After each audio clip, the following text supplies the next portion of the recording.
Olá pessoal, bem-vindos a mais uma aula de História do Brasil.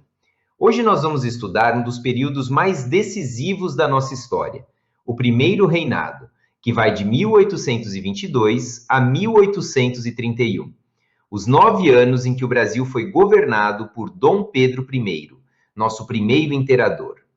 É um período marcado por lutas armadas, decisões políticas controversas, revoltas populares e uma abdicação que sacudiu o país. E para entendê-lo de verdade, precisamos ir muito além das imagens grandiosas das pinturas oficiais. Comecemos por uma questão fundamental. A independência do Brasil foi um evento pacífico e unânime? A resposta é não. O historiador Istvan Janso demonstrou que o famoso Grito do Ipiranga não teve o mesmo impacto em todas as regiões do país. Piauí, Maranhão e Pará continuaram obedecendo às ordens de Lisboa por muito tempo, porque as comunicações entre as províncias eram extremamente precárias e porque muitas regiões simplesmente não queriam a emancipação. A independência precisou ser conquistada com lutas armadas em vários pontos do território. Na Bahia, a resistência portuguesa foi particularmente intensa, com tropas invadindo e saqueando casas.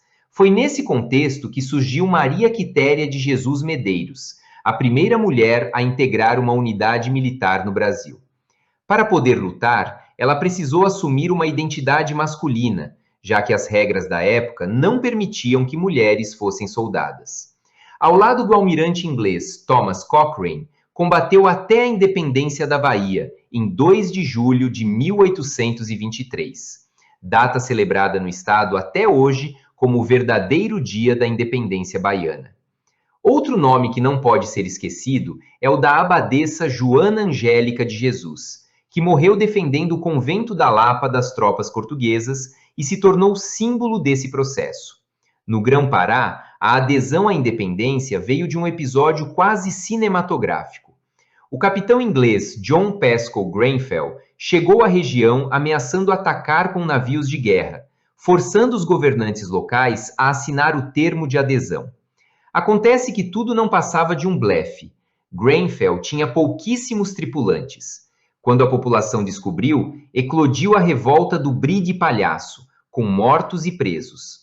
Com a independência conquistada militarmente, o Brasil precisava ser reconhecido pelo mundo.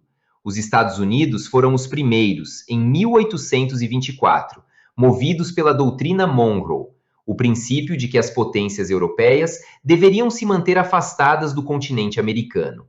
Portugal só reconheceu a soberania brasileira em 1825, mediante o pagamento de 2 milhões de libras esterlinas, quantia que Dom Pedro I teve de tomar emprestado de banqueiros ingleses.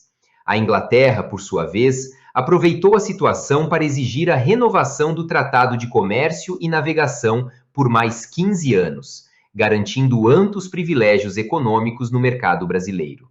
A independência, portanto, teve um custo altíssimo. Logo após a independência, Dom Pedro I convocou uma Assembleia Constituinte para elaborar a primeira Constituição do Brasil. Os debates foram longos e revelaram 3 grandes correntes políticas: os absolutistas, que queriam manter o poder integral nas mãos do imperador; os liberais moderados, que desejavam limitar esse poder sem alterar as hierarquias sociais; e os liberais exaltados, que exigiam mudanças mais profundas, incluindo a emancipação dos escravizados. O projeto resultante, porém, não agradou Dom Pedro I. Ele queria mais poder.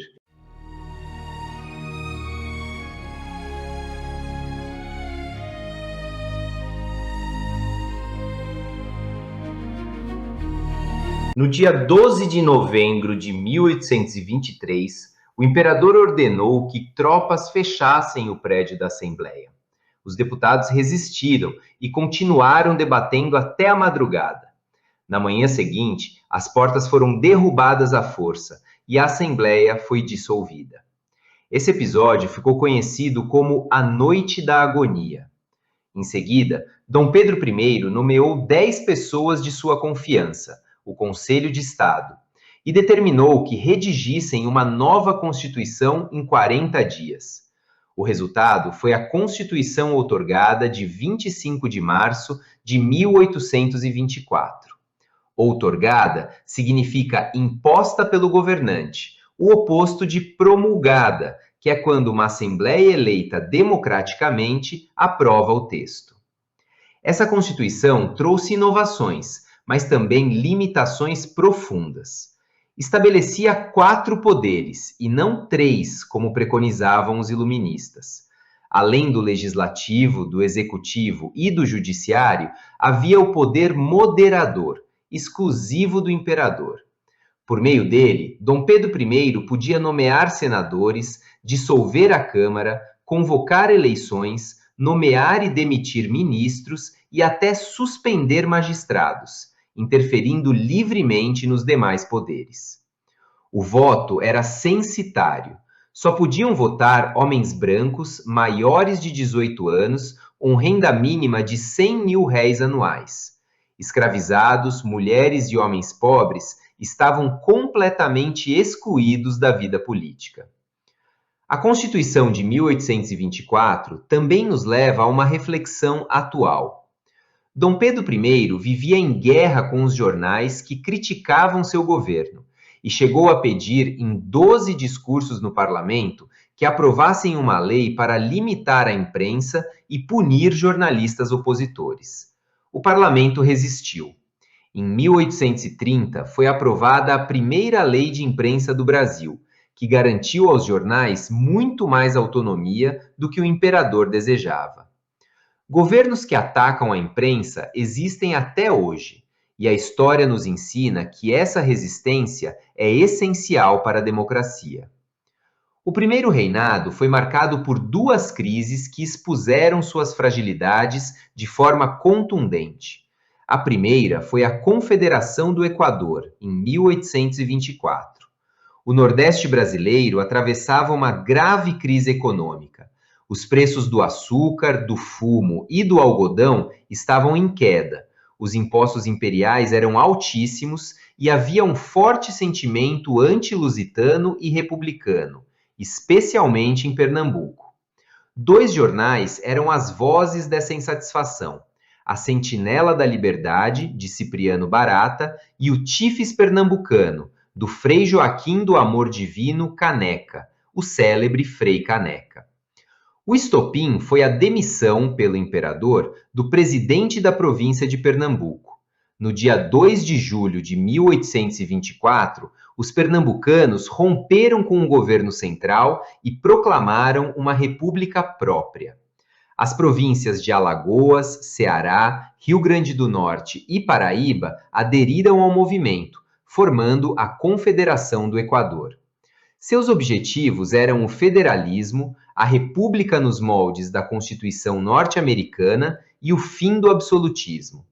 Cipriano Barata e Frei Caneca defendiam também a abolição da escravidão, o que afastou os latifundiários do movimento, enfraquecendo-o decisivamente.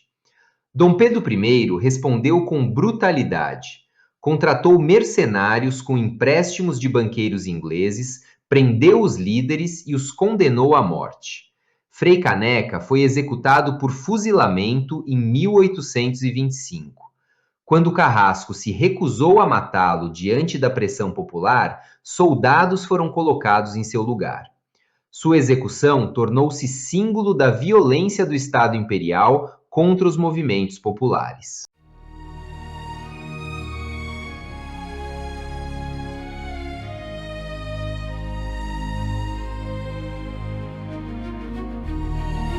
A segunda grande crise foi a Guerra da Cisplatina. A província cisplatina, o atual Uruguai, havia sido incorporada ao Brasil durante o governo de Dom João VI, mas sua população era majoritariamente indígena e espanhola, com laços muito mais estreitos com o Rio da Prata do que com o Rio de Janeiro. Em 1825, os cisplatinos decidiram se separar do Império e se aproximar das Províncias Unidas do Rio da Prata, a atual Argentina. Dom Pedro I reagiu militarmente, dando início a uma guerra que durou até 1828. As tropas brasileiras foram derrotadas em várias batalhas, o que desmoralizou profundamente o imperador. O Brasil saiu do conflito derrotado, endividado e sem a Cisplatina, que se tornou a República Oriental do Uruguai. Todas essas crises foram se acumulando até tornar o governo de Dom Pedro I insustentável.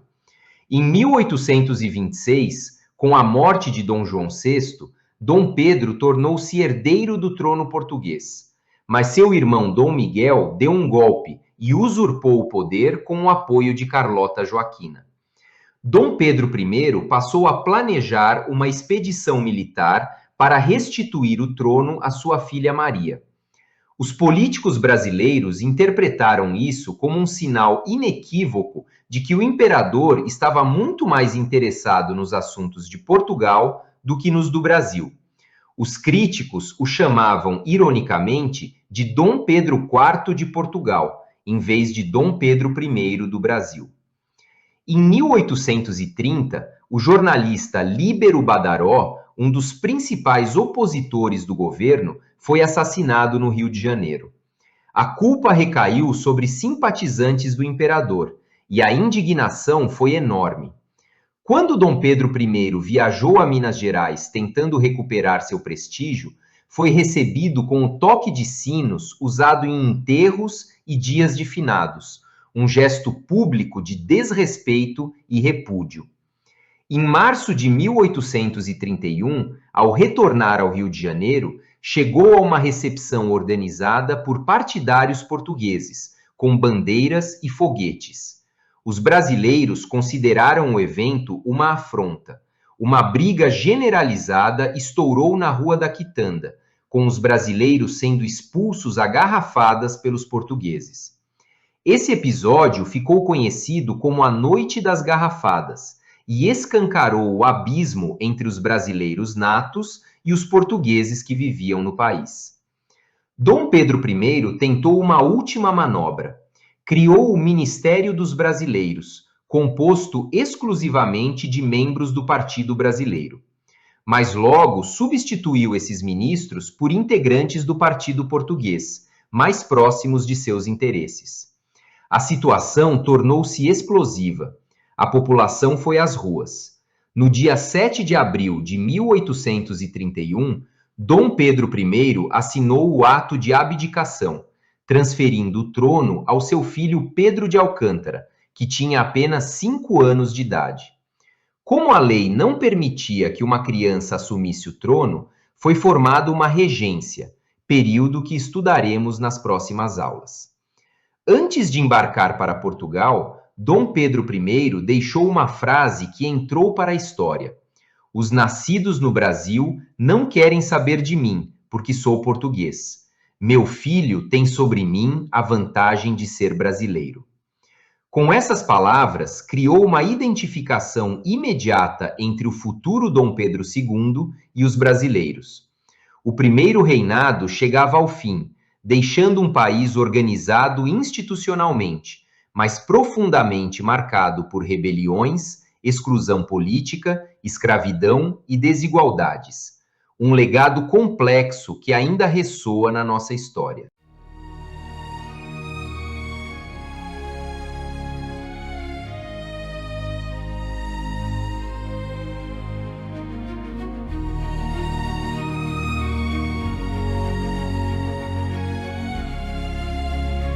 Bom, pessoal, então chegamos ao final de mais essa aula e eu espero muito que vocês tenham gostado. Se vocês gostarem, eu peço que se inscrevam no meu canal, ativando o sininho para receber as notificações e também deixando o seu like e comentários para que esse vídeo ganhe relevância aqui na plataforma do YouTube. Eu aguardo vocês na nossa próxima aula, tá, pessoal?